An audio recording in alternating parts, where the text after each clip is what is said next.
The broadcast is now starting. All attendees are in listen-only mode. Thanks for joining us. We're just going to wait a few more minutes while people filter in. If you don't mind just letting us know if you can hear us okay, you should be able to type it in the chat box on your screen. We'll be back in just a minute or two while we wait for everybody else. Thanks.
Okay, we're going to go ahead and get started.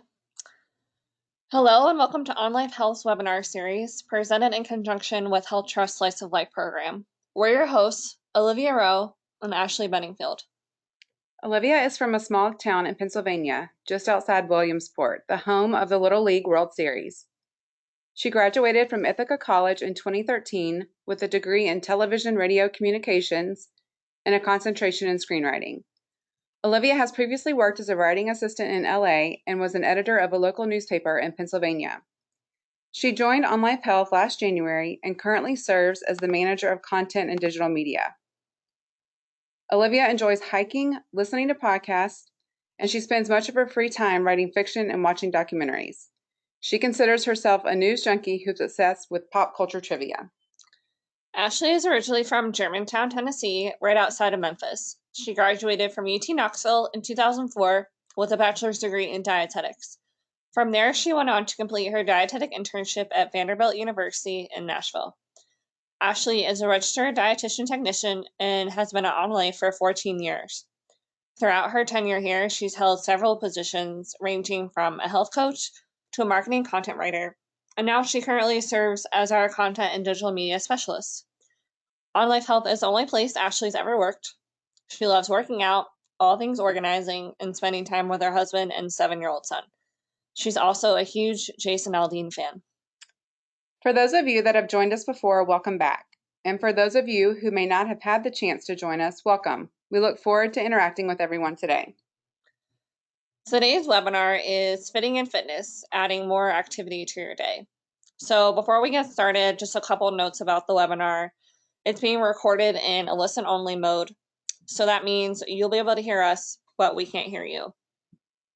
And the last 10 to 15 minutes of this webinar have been set aside for questions and answers. And even though we can't hear you during any time during the webinar, not just during the Q&A, you can type questions in the box at the bottom of your control panel. And we'll try to answer as many of the questions as possible throughout the webinar and during the Q&A. So without further ado, let's get started. Being physically active can improve your health today, tomorrow, and in the future. However, most people don't get enough physical activity. People of all types, shapes, sizes, and abilities can benefit from being physically active. And the more you do, the greater the health benefits and the better you'll feel. So today we'll be talking about what it means to be physically fit and what the benefits are of being active on a regular basis. We'll look at the different types of fitness, and you'll learn the recommended amount for each type. Finally, we'll provide easy ways that you can sneak in activity throughout your day and improve your overall fitness. And then we'll end with Q&A. So we wanted to start with a question. How do you currently incorporate activity into your day? If you can go ahead and type your answers in the box, we'll give you like a minute or two to do that, and then we'll look at the responses. So really just anything. It doesn't necessarily have to be like exercise, but walking, working around the house, really anything.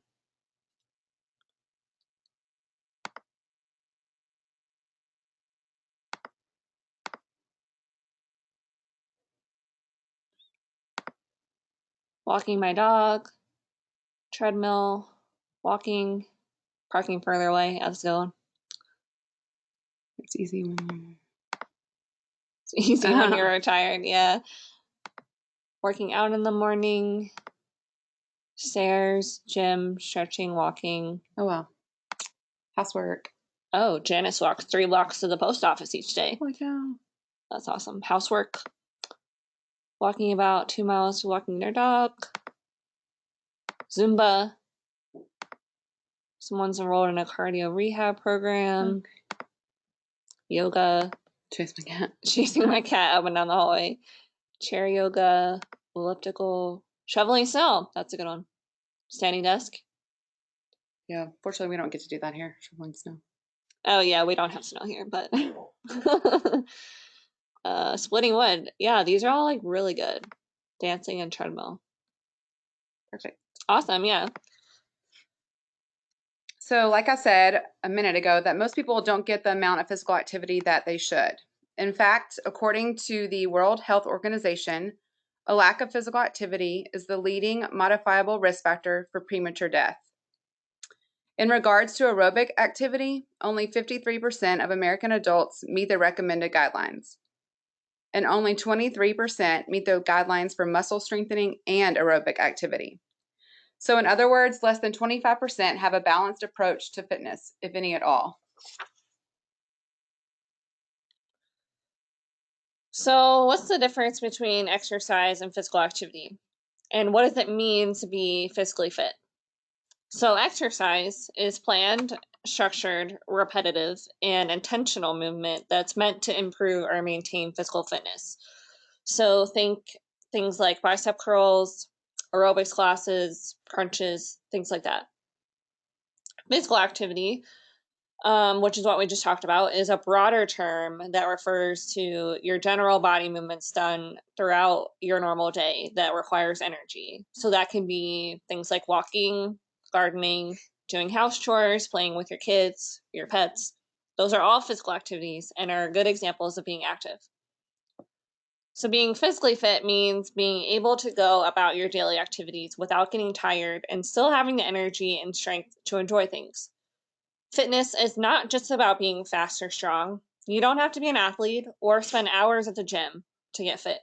Even making small changes to your daily activities can contribute to your overall fitness level. So now let's briefly talk about the benefits of regular physical activity. Research suggests that all physical activity positively contributes to overall health and well-being. Regular physical activity can produce long-term health benefits. It can help prevent chronic diseases such as heart disease, cancer, and stroke, which actually are the 3 leading health-related causes of death. Regular activity can also benefit your heart, your muscles, bones, and joints, your mood and self-esteem, and your amount of energy. It can also lower your blood pressure, cholesterol, blood sugar, and body fat, and reduce anxiety and depression and relieve stress. While regular exercise is the best way to receive these health-promoting benefits, it can often be a challenge to make time for a lengthy workout.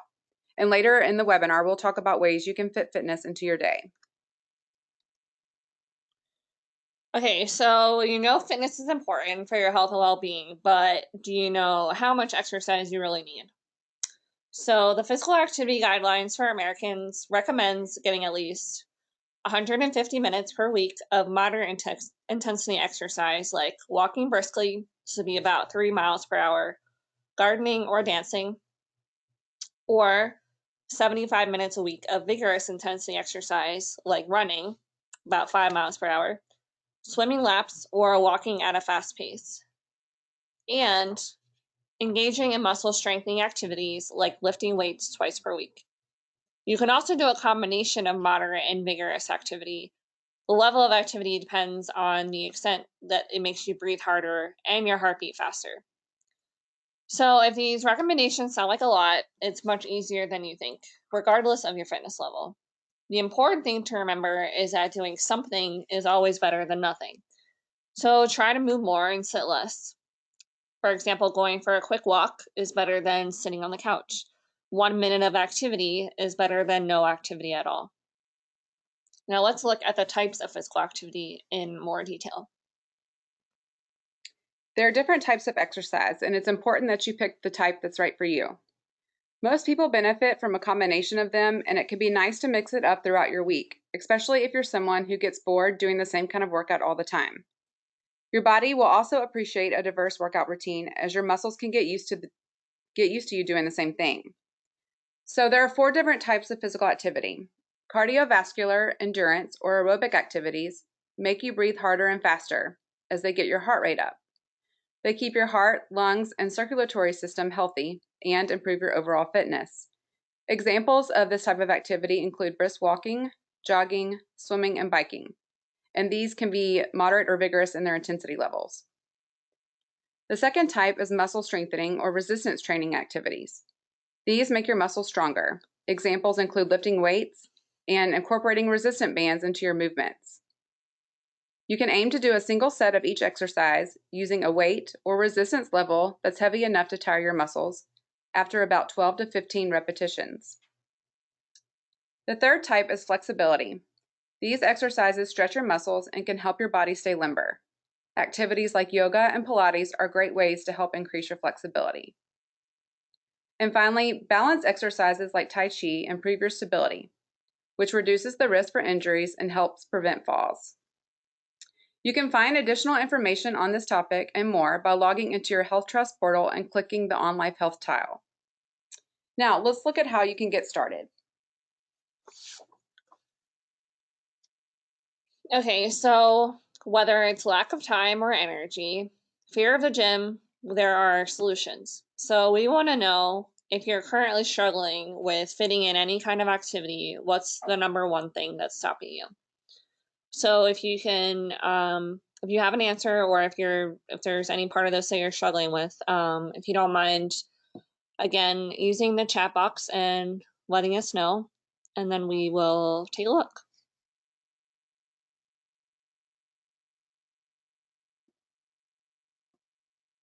So again, these can be things like time, energy, work, anything like that.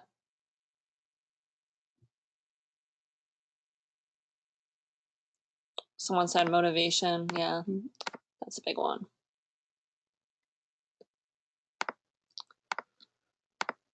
Laziness, injury, vicious cycle between the two, work and family, no time, working 12 hours a day. Yeah, that's a lot.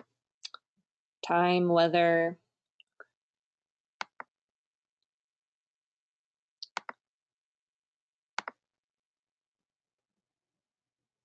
After a long day, the gym doesn't appeal. How to stay motivated, yeah. Family, schoolwork. Okay, yeah, all of these are big reasons, and we'll get into actually quite a few of these and talk about ways that you can overcome them. So, if exercise is so important, why don't we do it? Finding time for fitness can be tough, and if you're stuck at work or school all day, it can be hard to find time to be active. And on really busy days, it can seem impossible to even get outside and take a walk. The key is to make it convenient. If you're not the kind of person who embraces a structured exercise program, try to think about physical activity as a lifestyle choice rather than a task that you need to check off your to-do list. Look at your daily routine and try to find ways to sneak in activity here and there. So, as some of you mentioned, things like work, family obligations, and other life realities can get in the way and destroy our intentions of being more active. If you're committed to starting a physical activity program or exercise routine, it's important to set goals for yourself. But first, you need to identify your personal barriers and develop tactics and solutions to help you overcome them. So, for the rest of the presentation, we're going to get into some of the more common exercise barriers that a few of you mentioned and the solutions to overcoming them so that you can fit exercise into your day. One of the biggest barriers that people often cite as the reason for not being active is a lack of time, which some of you mentioned. This is understandable. So many of us have busy lives between our commitments and our families. But there are plenty of things that you can do to make the time and fit activity into your schedule. One of the best things you can do is treat it as a commitment. Schedule it as you would any other appointment. Put it on your calendar and plan ahead so that your other to-do items don't get in the way. Ask yourself what part of your schedule makes the most sense. For many people, that's before or after work. I, for example, get up even before the sun rises. I go to a 4:45 workout class at a gym called Burn Boot Camp, and it's a high intensity workout for 45 minutes. And I'm home around 5:40 in the morning and ready to start my day. Olivia, on the other hand, is much more of an afternoon and night owl, so she's usually throwing in a gym bag in her car when she leaves in the morning.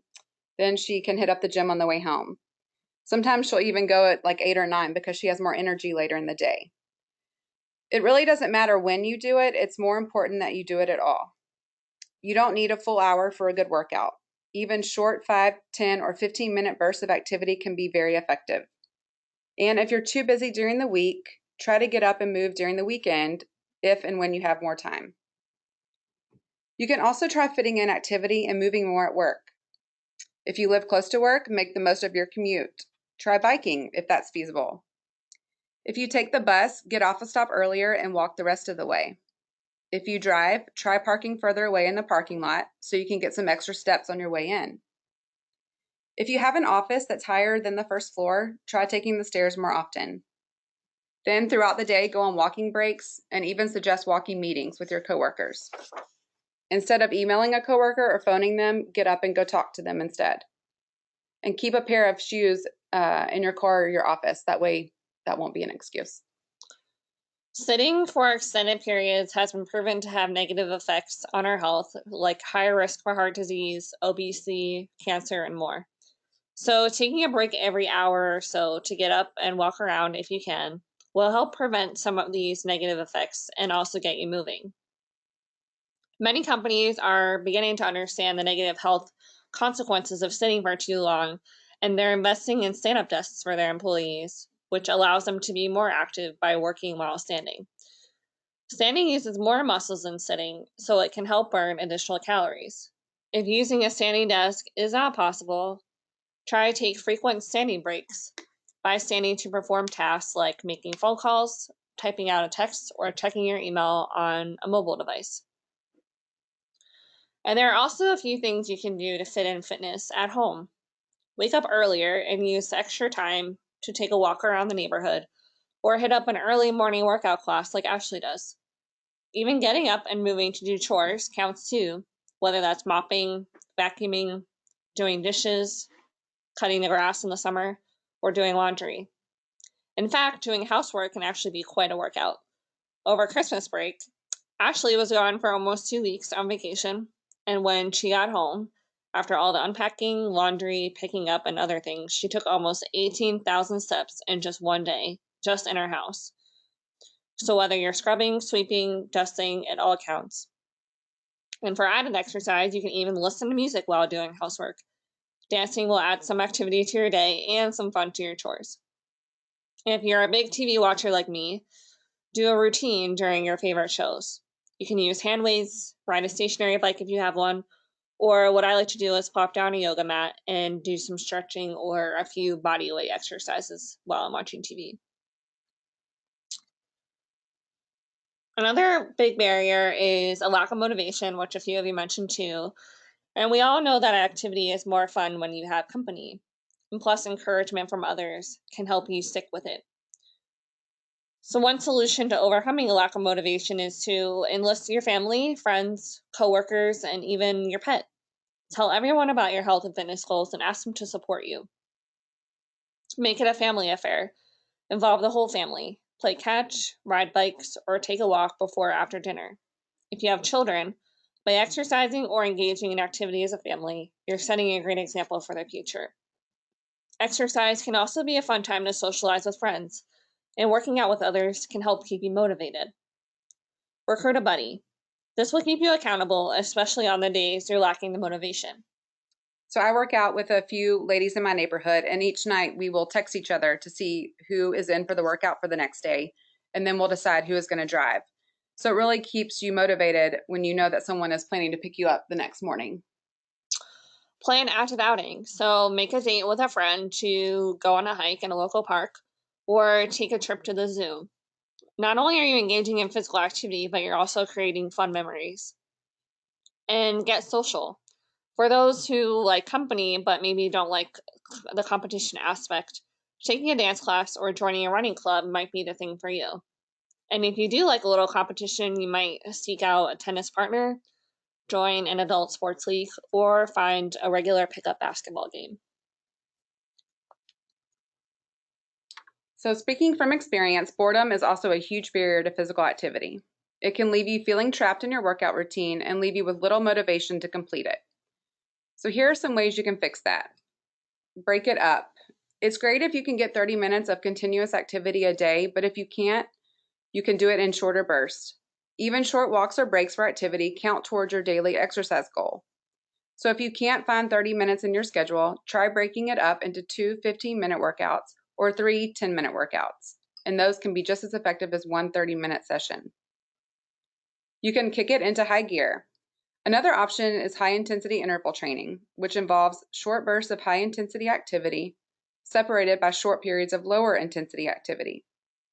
So for example, you can exercise for 30 seconds at your maximum effort and follow it by 1 to 2 minutes of low-level recovery activity, and then repeat. High-intensity interval training generally takes between 10 to 20 minutes a session. This type of quickly alternating activity produces many of the same benefits of continuous, moderate-intensity exercise in less time. Try sports. A backyard game of volleyball, a soccer match in the park, or flag football in an open field are all awesome options for getting active. These activities enable you to involve the whole family, friends, and neighbors while creating a little friendly competition to encourage participation. And dance, dance, dance. Dancing is a very effective approach to fitness. It's aerobic in nature and requires balance, agility, coordination, and core strength. And what better way to get the job done and have fun than to dance it out to your favorite music? Obstacle course. Nothing offers a challenge quite like a well thought out obstacle course. This approach can offer the best of several worlds: games, childhood adventures, and physical challenges. They don't have to require large or expensive equipment to be effective and fun. Try setting up different stations that present unique physical challenges. For example, a simple course might include a tire run, frog jumps, soccer dribble, weighted ball toss, sprints, crunches, and bear crawls. Let your creativity run wild with this one, and you could start a new fitness trend. Just about everyone can find a physical activity they enjoy, but you may need to think beyond the standard running, swimming, and biking options. Some other activities you may find fun include ballroom dancing, rollerblading, hiking, martial arts, and Zumba.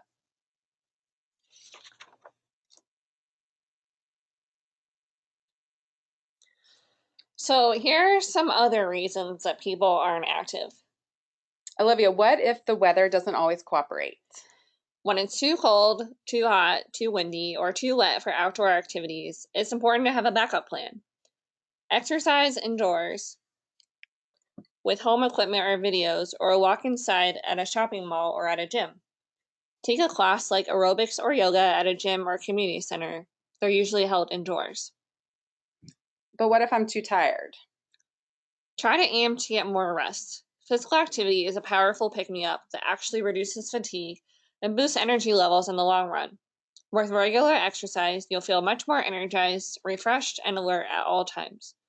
When you don't have the energy for a half-hour walk, you can spread 3 shorter 10-minute walks throughout your day, and you'll soon regain the energy to walk longer. Olivia, I'm out of shape and I'm not athletic.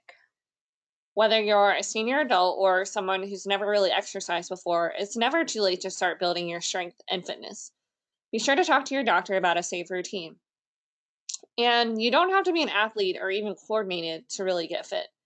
Focus on easy ways to boost your activity level, like walking, swimming, or as we mentioned, even working more around the house. Anything that gets you moving will work. I'm embarrassed. If you're intimidated by what others will think, join a group or take a class with others who look or feel like you do. You'll see that fitness is for all ages and shapes. Avoid places that make you feel more embarrassed. And you can start with walking or try an exercise video at home. Exercise is too difficult and painful. No pain, no gain is an outdated way of thinking about exercise. It shouldn't hurt. And you don't have to push yourself until you're soaked in sweat or every muscle aches to get results. As always, check with your doctor before starting an exercise program. Find out what you can safely do. If feasible, you can work with a fitness expert for a few sessions to get you started.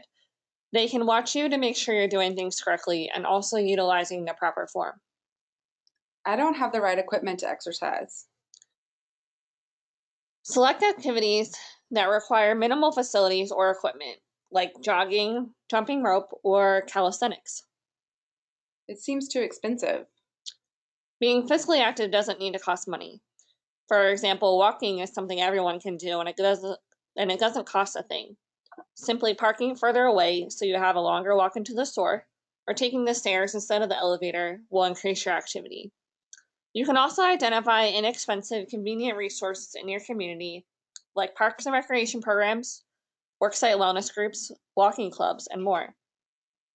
Try exercising at home with inexpensive items like jump rope, elastic resistance bands, or yoga mats. You can even do resistance exercises like push-ups or squats. Use items you already have on hand, like milk jugs filled with water, as weights for arm exercises. Make your TV time less sedentary and exercise every time commercial comes on or during the credits. You can do things like jumping jacks, sit-ups, or arm exercises using weights. And check out exercise classes at the local community center, as they usually don't cost very much. I'm always traveling. Join a YMCA or ask about other memberships that allow access to facilities in other cities. So I'm part of Planet Fitness, and there's a level of membership that you can have that allows you to work out at other Planet Fitnesses in other cities. And even with that added level of membership, it's still pretty affordable. And the same with my membership at Burn Boot Camp. You can go to any location where there is one. So that's part of the perks. You can also pack a jump rope and resistance bands in your luggage or check out a workout video online. There are a ton of them on YouTube. Try to book hotels that have a pool and or fitness rooms. Activity-based video games such as those from Nintendo Wii and Xbox Connect can be a fun way to start moving. These are called extra games, and they're played standing up and moving around, simulating dancing, skateboarding, soccer, bowling, or tennis, for example. They can burn at least as many calories as walking on a treadmill, some substantially more. Once you build up your confidence, try getting away from the TV screen and playing the real thing outside. There are also plenty of smartphone apps that involve moving.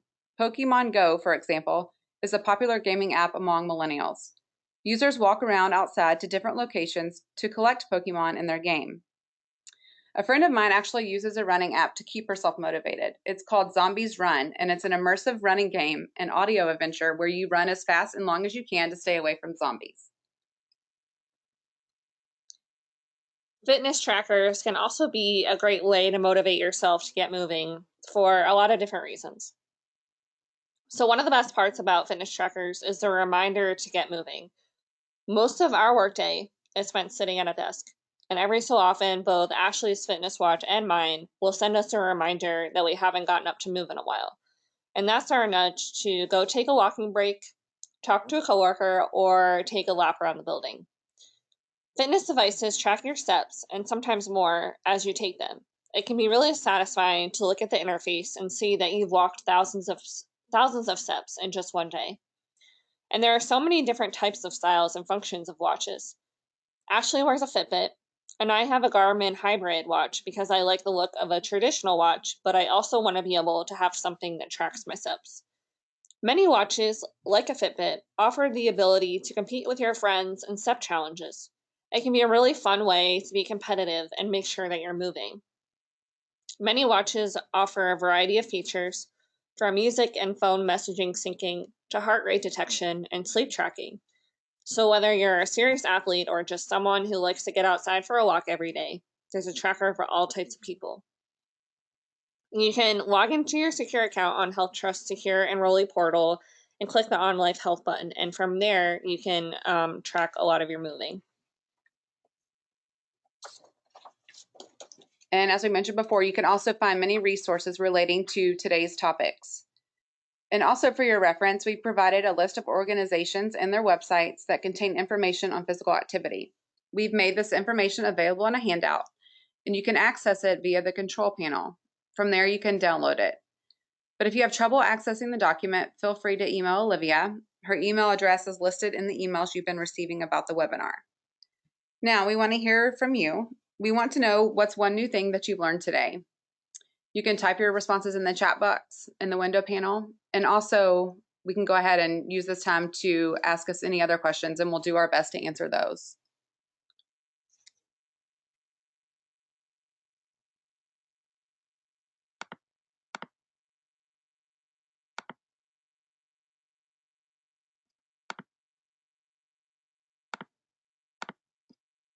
Zombies Run. So, yeah, this is like a really cool app.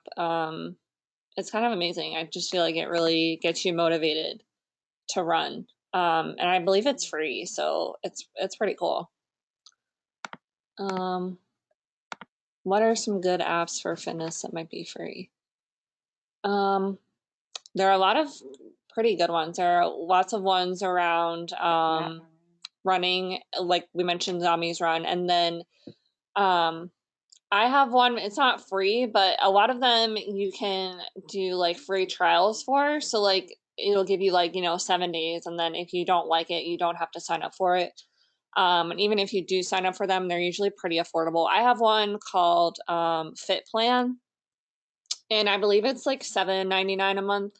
But again, it has a free trial, and there are so many different options in the app. You can have there are like 8 different trainers you can choose from, and you can either follow a program that one of them has started, or you can, if you're in the mood for like doing a Zumba class that day, you can like click on a Zumba class and just do it like virtually in your own gym or at a gym that you're going to.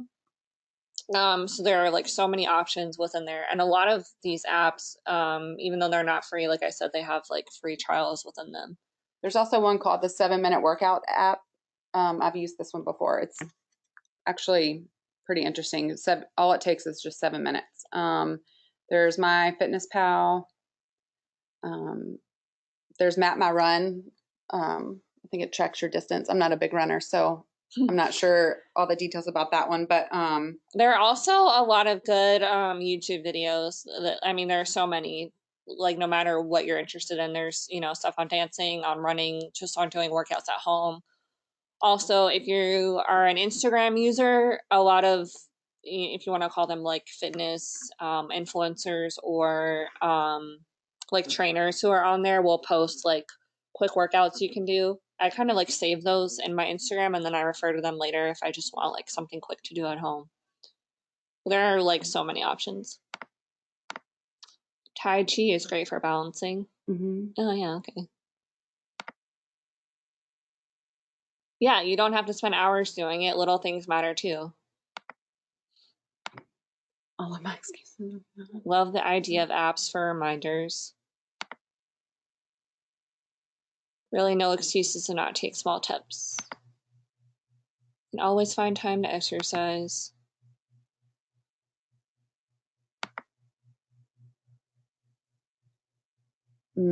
Exercise triggers my asthma. I think that's something that definitely talking to your doctor first.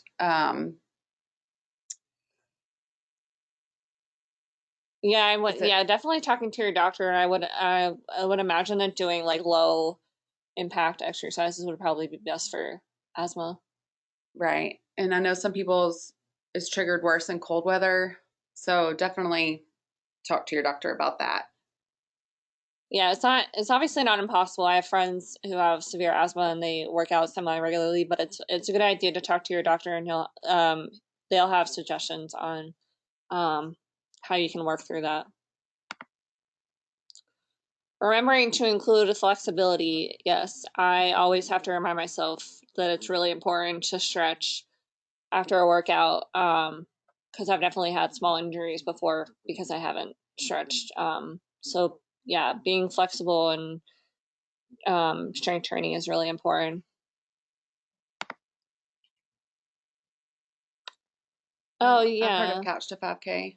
Yes. Yes, I have heard of Couch to 5K. I know a lot of people who have used it when, I mean, as the title says, they're not super active and they really want to go run a 5K. I think it trains you to do like small steps, um, throughout a certain amount of time. I've never used it myself, but I know a lot of people who have used it. Dancing is not just for fun. Yeah. I like the idea of using commercials while watching TV.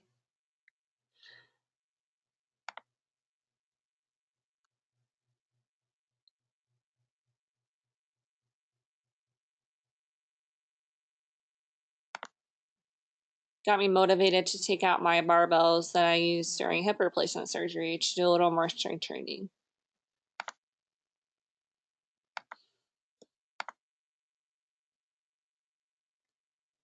That's a good question. We can follow up on that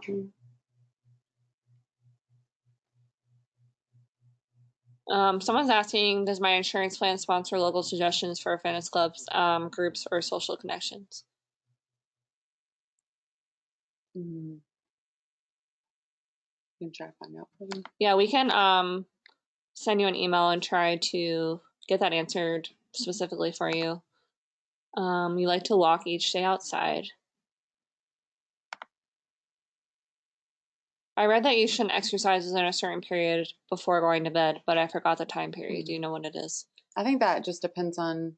I think it depends on the person. Yeah, like Ashley mentioned that I exercise frequently close to bed. I think exercise is different for different people. Like Ashley, I feel like exercise energizes you to start your day. Yeah. And for me, it's kind of the opposite. Like it wears me out in like a good way. So I like to do it at the end of the day because otherwise I'm tired throughout the day. So I think it kind of depends on the person. I've tried working out in the morning. It's just not for me. So I think that it just depends. Like you can, play around with it, and see like what works best for you.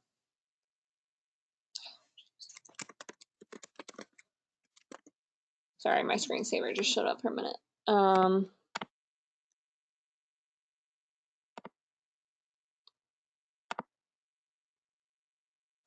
Are there any exercises you do when you're stuck at your desk? We can send them. Yes. So sometimes around here at the office, we do this desk exercise. So we can follow up with you, Donna, and send you some suggestions. And if anyone else wants any, feel free to reach out. They can also do that on their portal. Search for that on their portal. Yeah, and you also should be able to search for that on your portal, but we can definitely send you some suggestions because there's a lot that we do around here too. Mark said he's in a rehab program after having a heart attack, so I have to start all over again and slowly starting to get back in shape. Yeah, that's really important, especially starting slow. I have a girlfriend at where I work out, and she is also in cardiac rehab, and she's having to learn to start all over again. She's in therapy and doing pretty well, so good job. Joyce said it's good to remember that doing dishes, laundry, and trips up and down the stairs in your home is exercise. Yeah, I feel like that's really easy to forget that doing all that stuff counts too.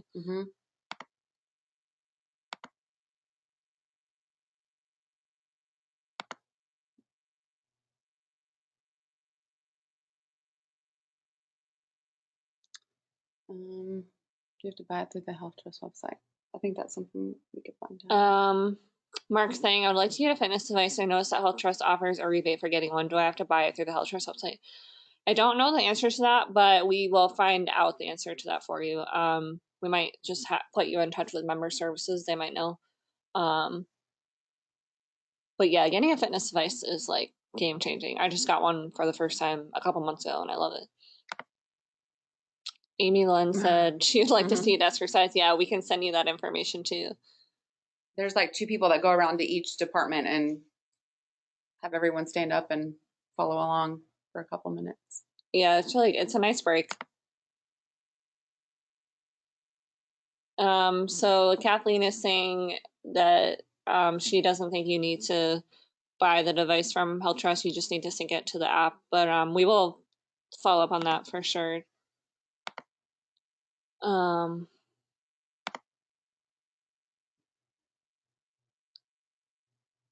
So a couple of you we will follow up with, and if there's a question that we didn't answer or that we're not answering and there's more information that you want, definitely feel free to reach out and we will respond to you.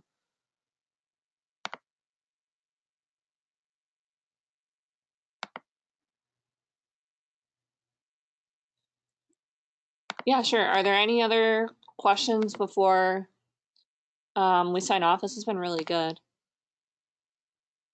Okay, Janice says she's a wellness coordinator. You do not have to get the device through HealthTrust. Okay. Thank you.